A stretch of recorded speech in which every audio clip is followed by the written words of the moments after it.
2026年咧睇嚟都開咗個好頭，短短2-3個星期，新股市場已經經歷咗11連勝。港股新股市場咧繼續全面回暖，係短期熱潮定係長線機遇呢？嚟緊仲有咩必抽新股？今集牛通勝話你知啦。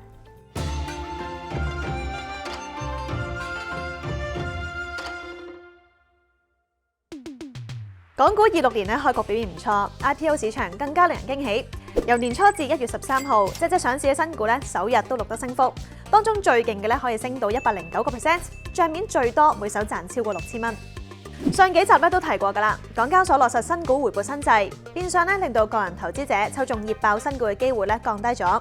但係機制更新之下，今年牛友抽新股嘅戰績咧都非常之犀利㗎，超過80%牛友中籤，仲100%有賺。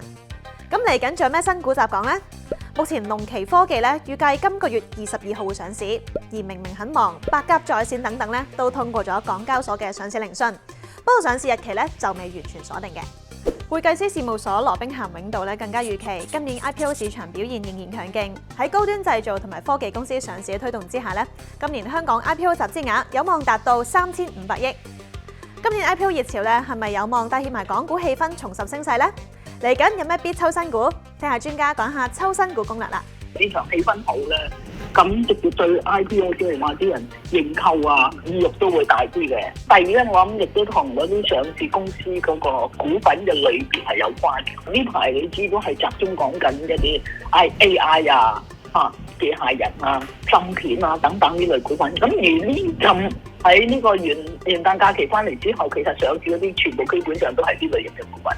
咁所以變咗亦都即係可以帶動到嗰個氣氛咯。如果你話繼續都係市場繼續都係 AI 主題嘅，都係呢類股份咧，咁我覺得都唔會太差嘅。如果你話即係好近期嗰啲咧，我反為隻逼人，我覺得都 OK 嘅，努力發現。咁業務上邊就無可否認嘅。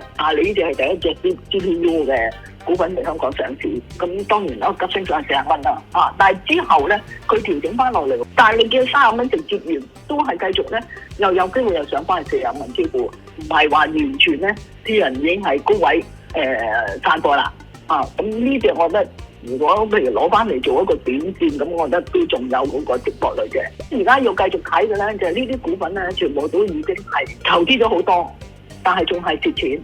咁要睇下究竟佢嚟緊仲有冇啲咩新嘅產品落地啦，咁或者係嗰個研發開支方面會唔會減少啊？收入有冇增長之餘，個利潤有冇開始譬如話虧損收窄啦？最大限度。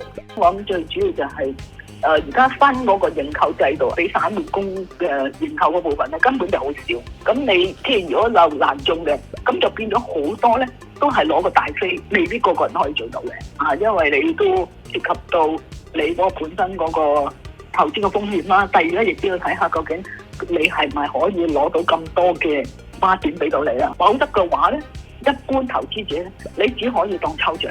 如果你覺得志在參與嘅，咁可能就等佢上市之後睇你啲究竟邊啲係可以買。即係呢個又係個策略。杭州嗰幾隻其實都應該會受歡迎。龍嘅其中一隻啦，一隻就係依樹，一隻的士。強島科技係其中一隻。昆侖咧，咁就要睇佢拆出嚟嘅時間，究竟個定價係點樣啦。因為芯片咁多，咁你如果定價高嘅，咁變咗又未必啦。不過我覺得嗰個市場氣氛保住喺而家呢個咁嘅環境咧，咁其實都會有一定嘅捧場嘅。想把握2026年 IPO 上車機會，而家嚟富途有機會免1年抽新股嘅費用。抽新股用富途，銀行孖展零利息，普通認購零手續費，零現金抽新股，用持倉股票抵押提升購買力。只要打開牛 App， 到港股新股中心，就可以見到新舊嘅新股。撳入去就會見到相關新股嘅資訊，仲有中籤率預測添。富途仲有自營暗盤，幫你快人一步把握新股投資機會。今集牛通勝講到呢度啦，我哋下次再見啦，拜拜。